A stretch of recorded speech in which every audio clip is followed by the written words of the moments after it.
the Yankees made a huge announcement, and Deshaun Watson met the press.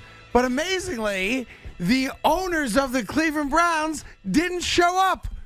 Dee and Jimmy Haslam, husband and wife, decided that on the biggest day in Cleveland Browns history, when you introduce a man who has 22 pending civil suits against him for alleged behavior that was detrimental to the health and safety of random women, they decided we're not going to be there with him. We'll wait an hour or two, and we'll have our own press conference far away from where he is. Could you imagine if that happened here? Good afternoon, Evan. How are you today, kid? With certain owners in this town, yes. That it's frankly, it's obnoxious, and I don't give a rat's ass about the Cleveland Browns. But on the heels of a breathtaking, game-changing contract, the likes of which has never been seen before in the history of the NFL, which was signed with still one criminal indictment pending, which was not delivered on, and 22 allegations, of course, nothing proven just yet, of untoward sexual behavior. The owners of the Cleveland Browns decided, yeah, we're not going to be a part of that.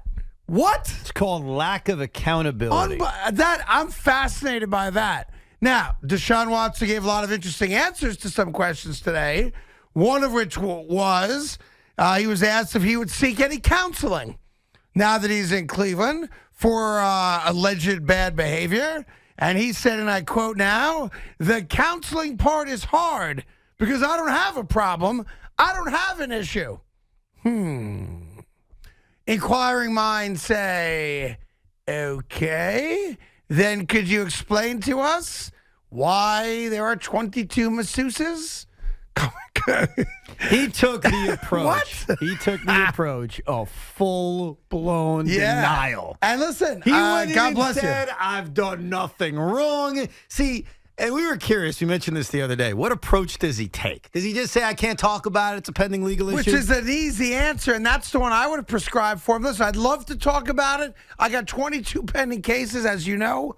I'm not going to settle any of them. Beyond that, I can't talk about them. Right. And that's an acceptable answer. He did that a couple of times, but for the most part, he went with the whole I did nothing wrong card. Right. I like guilty of nothing. He was even asked specifically, hey, Deshaun, why do you need so many masseuses? What did he say to that one? He said, well, a lot of time. A lot of people have busy schedules. Oh, is that what it is? He basically, hemmed and hawed and got to, hey, look, people got busy schedules. Tell you what I'm going to do. I'm going to go to masseuse school because apparently there's not a single good masseuse in all of Houston. I'm going to open up shop, Evan. I'm going to become the greatest masseuse the city of Houston has ever seen.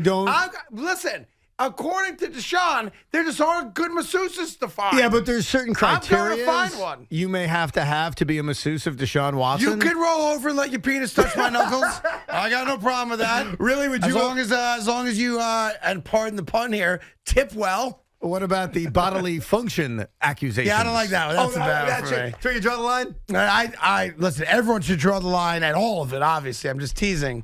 But it was. I'm more fascinated that the owners didn't go. I mean, I only say that because I know for a fact that you wind the clock back a decade now, I guess, right? That Ray Rice had a contract to go to Cleveland, and Dee Haslam, Jimmy Haslam's wife, said no. We're not bringing a guy like that into this organization. And yes, punching a woman, as we've all seen with Ray, is, I guess, different than the 22 allegations with Deshaun. But, I guess losing for a decade has changed the morality compass of the Cleveland Browns owner. I also think that the reward is very different. And Oh, I mean for that sure, that's with true, yeah. all due respect to Ray Rice, who is a hell of a player. They see a franchise quarterback for the next 12 years, and what they know, what the Haslams know, what Andrew Berry knows, is that if they can withstand the storm, which is bad publicity, and they're going to get a lot of it, and Deshaun Watson is the franchise quarterback most of us know he's capable of being, that this goes away. Yeah, and by the way, Deshaun's done now. You don't have to say another word. He had his press conference, and now, to be fair about this whole thing, you guys and us can say whatever we want, can question whatever we want. You don't have to hear from Deshaun Watson again until he has a helmet on. Right. And is ready to play football. And ultimately, at the end of the day, That's all anybody wants. They want to see him play football. And that's why the Haslams did it, because sometimes you make decisions based on the reward at the end. Ray Rice could have given you a little bit of a reward, solid running back for a couple of years. They're viewing a franchise quarterback for a decade. And we saw this with Ben Roethlisberger. If he performs well, if he succeeds, no one's even going to mention this 2 years from now. And Right. they know that. Correct. That's very true. We know that. And that's why, is today a day in which the Cleveland Browns are going to get beat up in the media nationally? Sure. They know that. I think they're going to get beat up more by the fact that the owners aren't there. I know they're having their own press conference at 3 today, but too late. I don't want to hear you. I wanted to see you next to the guy that you just gave 230 to, and I want you answering questions in front of him. How about Deshaun Watson, and this is unrelated to the accusations, actually claiming, and this is where he loses credibility, he actually claimed, hey, guys, I had no idea about the contract until after I had decided I was picking Cleveland. Come on. Come on, Deshaun. I'd like to think that his agents clearly keep him in the loop since he was recruiting people to go to Atlanta, according to the story I read yesterday. And he told Cleveland no until they came back with the money. Right. And then he said yes. Meanwhile, there's a huge NFL story that has a major impact on us here in New York today. But I want to be clear about it. I don't believe there's any truth to it at all. It's one of those stories that people on a board day invent because they want to get a little attention for themselves because they're usually low rated either in radio or in a blog or a podcast or something like that. So let me throw something out there that's got the smallest of all shreds of possibly happening and see if I can't make it go viral. Well, it went viral, so kudos to those who wanted it to go viral. But it's so comical and ridiculous to me that I do have to address it, Evan, because if it did happen, and it's not going to, it would have a major impact on the New York Jets. The biggest viral story right now is that Tom Brady is trying to orchestrate a trade for himself from Tampa to Miami to be the Dolphins' starting quarterback. Well, that's not the case. That is not going to happen.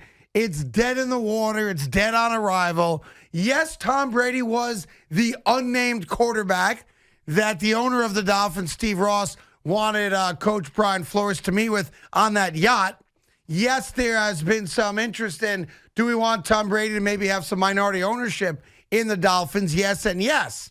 Tom Brady's playing for the Tampa Bay Buccaneers.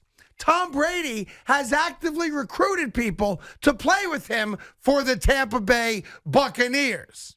The Miami Dolphins just got rid of a first-round draft pick to bring in Tyreek Hill. What other draft picks are they giving up? They don't have any more. Yeah, they got next year's first round Next pick. year, but one, right? So the notion that he wants to go there is a desperate attempt for attention. Number 5, if you're a 47-year-old quarterback, however old he is, right, and you're trying to take another run at a Super Bowl, are you going to try to do that in the AFC where there are 7 legitimate, badass franchise quarterbacks and teams that have a legitimate stake in maybe we're the team that goes to the Super Bowl? Or would you rather do it in the NFC where there's only Aaron Rodgers and Matthew Stafford? I obviously agree with everything you said, but I can't stop thinking about something. Go right ahead, Evan. If somehow this fan fiction became a reality, and that's all it is, it's Dolphin fan fiction. If Tom Brady became a Dolphin, what are you going to do about it, you Tom Brady ass-kissing man you are? Are you going to turn on him? Because frankly... Why would I? No! Why would I turn on the great Tom Brady? Bro, I would rather see Tom Brady go back to New England than Tom Brady go to the Miami effing Dolphins. That would be the most disturbing, disgusting, gut punch kind of move I could imagine. And so I was curious, since you claim to be a diehard Jet fan. Diehard Jet fan. I got Jets on my underwear today. If this fan fiction occurred, I would hope that you would denounce Tom Brady. Denounce him. Why would I denounce him? Because he would be a Dolphin. Yeah. Why? Why would you denounce him?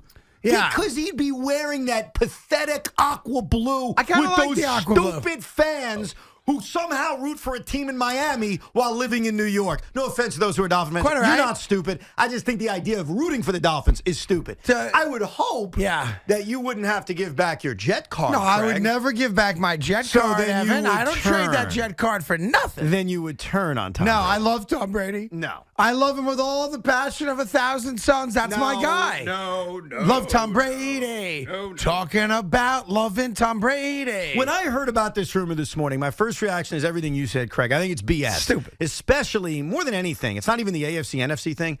I don't think Tom Brady's a bad guy. I may get on him. I may not like him.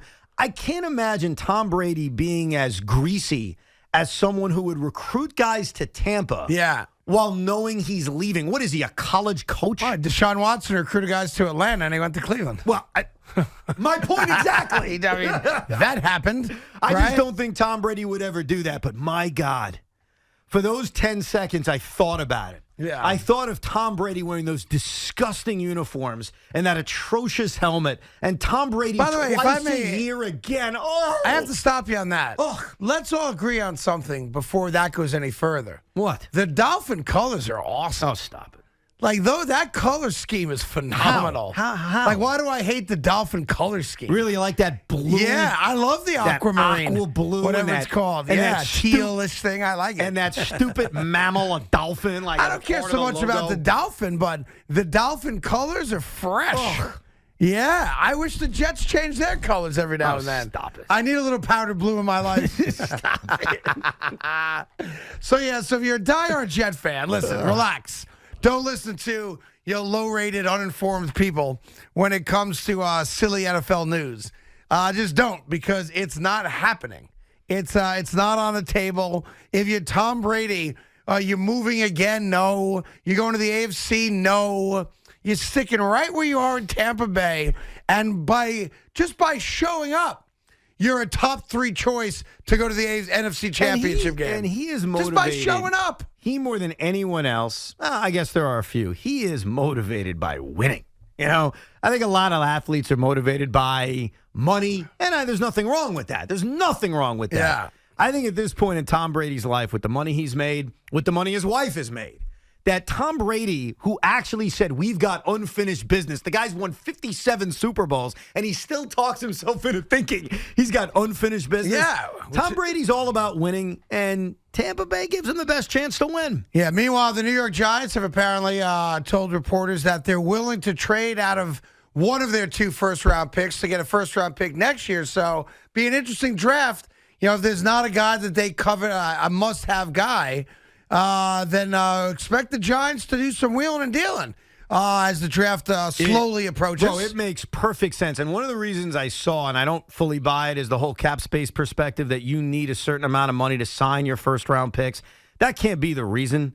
The reason has to be that next year's quarterback class is sexy. I agree. And you want to set yourself up that, let's say the Giants are better than we think.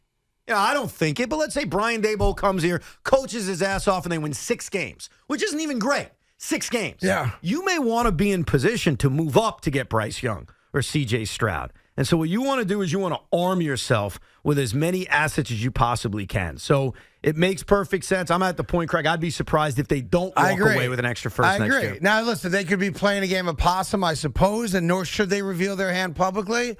But it seems like no one's buying into the notion that there's a guaranteed franchise quarterback in this draft. But there may be a couple in next year's draft. So, yeah, this is a process. It's going to suck. If you're a diehard Giant fan, you know it's going to suck. You're not going to be very competitive next year. You're going to have a new quarterback in 2 years, no matter how you slice it or dice it. So the question is, how good is Shane in his ability to garner as much as he possibly can if he decides to either trade down or trade out? Give up either one or both of the first-round picks for a much larger booty next year. Rebuilding blows, man. Rebuilding blows. And the problem for us is that the Jets have started to rebuild again last year. So we're in the middle of that process now. And by all accounts, we've made some very good strides to becoming a competent team, if not a winning team. The New York Knicks are in rebuilding mode. I can't speak to the hockey, nor does anybody care. The New York Yankees, not rebuilding, but maybe they should be. No. The New York Mets, locked in, good to go. Rebuilding sucks. Rebuilding sucks in the NFL when you don't have a guy that you think is your franchise it means quarterback. that you're ages away. outside of the lightning in a bottle concept of winning. And that sucks. You know what it reminds me of? In 2017, the Jets had a rebuilding year, and their quarterback was an old man in Josh McCown. Now, Daniel Jones is not an old man, and I'm sure there are a few Giant fans who are rationalizing how Daniel Jones could still be their guy. But it sucks being in a rebuild season in which you're not watching the pieces that are going to be a part of the future success. You know what I mean? Yes. Like last year with the Jets, and it was a frustrating rebuilding year. Zach Wilson's the guy you hope is going to be a part of your success. I think the future quarterback of the New York Giants is in college still. He's not on this roster right now. Yeah, I happen to agree. Outside of getting Baker Mayfield, which will change the entire direction of the Giant franchise for a decade to come, and you're being totally short-sighted in not bringing Baker Mayfield in here, I happen to agree with you, Evan. The future star of the New York Giants is not legally allowed to drink right now. I think that's a fair assessment. Yeah. Yes, I do. And that's what sucks going into a season where you're not watching a guy who you think is your future. You're watching a guy who's going to be somewhere else in a year or two. Coming up in a bit on the show, the New York Yankees have announced their promotional calendar of events. And let's just call it the way it is. The Yankees have finally come up with the single greatest promotional giveaway in the history of their franchise. And I'm not talking about Yankees Purse Day. They're giving away purses. What are we doing? I'm not talking about Star Wars night. How about Scooby-Doo Day? I'm not. Are they doing that again? Yeah. I'm not talking about Scooby-Dooby Day. No, that's in April 24th. I'm not even talking about Elston Howard bobblehead Are night. you talking about God's gift to Craig Carton? God's gift to Craig Carton. They're not doing a large penis bobblehead. No, that's not happening. Oh, no. No. The giveaway you're referring to is being called God's gift to Craig Carton. Well, I'll announce it in a little bit, all right? I wouldn't say God's gift to me, but a career gift for sure. Yes. Okay. A career-defining gift has been bestowed upon me. Close enough. Close enough, I guess. I guess you're probably right about that. By the way, I apologize for not being in the know on this. I imagine it's a kid thing, What? and maybe my kids are too old. What is Oris Bear? I'm unfamiliar with that. Is that a new kids character that I'm unaware of? I'm not sure. O-R-I-S, Ev. Can you look that up? Oris Bear. Yeah, I'm looking it up now. What is the Oris Bear? Oris Bear? Tell me it's like some type of, What? non-binary bear. It's bear night. What is the Oris Bear? The Oris. I have no idea. I don't even. Can you tell me what it I is? still don't know. Yeah, It looks like I don't just know what this is. It's just a picture of a bear. Oh, I see it. Yeah, it's a picture of a bear. Yeah, I don't know where it comes from. And the bear it wears like a jacket and tie a lot, I guess. Yeah. I don't know. I think they sell. Is it a watch company? Yeah, it's a watch company. Jewelry and watches come from the Oris Bear. Oh, so Oris. Yeah, I guess it's a watch company, and they got a little picture of a bear on the back. So they're giving away the Oris Bear mug. Yeah, memo to them: nobody wants it. Yeah, I never heard of it, man. Nobody wants it. I once tried to get the Yankees and Mets to do. Remember when I had the Band-Aid rights? Yes. So I wanted to do a Band-Aid night giveaway. That's not All bad. right. Yeah. So amazingly, the Brooklyn Nets said yes to it. Of course they did. All right. They bought 10,000 boxes. I'm not surprised. All right, of Brooklyn Net Band-Aids. Anything for attention, right? Okay. The Yankees showed me that they thought about things on a different level than every other team. Mm-hmm. All right. To be fair, I did not approach the Knicks about it. The Nets said yes. And the Yankees came back and said, we love the Band-Aids. We'll sell the Band-Aids online in our online store. Like if you go to get jerseys and hats, like through Fanatics, right? They go, here's the problem, Craig. There's two types of giveaways at stadiums. I didn't know about this until they explained it to me. There's the giveaway you get when you're going into the building. Mm-hmm. There's the giveaway you get when you're leaving the building. Yeah, Bat Day is now a giveaway you get when you leave Right. because they don't want people hitting each other with bats. Or throwing the bats at the players or on the field. That's correct. Yes. So I never even thought of that. Oh, yeah. So they were going to get like a local hospital to sponsor it. So Maimonides gives away Yankee Band-Aids. Right. I was so pumped up. 50,000 boxes sold. That's like that. They go, here's the problem, though. If we give the Band-Aid boxes to people, they're going to take the Band-Aids out of the box and they're going to stick them to things in the stadium. Like the chairs and the walls and the bathroom. They're very right. They go, Very so we love it. We have a hospital that would love to sponsor it. So the hospital actually buys the Band-Aids from us, and the Yankees do it as a free giveaway, first 20,000, whatever it is, right?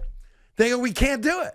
We're not, he goes, the amount of time and money it would take to get them off, peel those Band-Aids off of our chairs. Oh, it'd be everywhere. It's just not worth it. Yeah, you're right. The Yankees think in a very different way. And I got to say, I left that meeting going, like I was upset, but I go, I got to hand it to them. No, they're right. I never contemplated that being a problem. 80% of those Band-Aids would have been Band-Aided all over Yankee Stadium. Back of seats, bathroom stalls, on the ground. Everywhere. Handlebars, everywhere. Yeah. No doubt.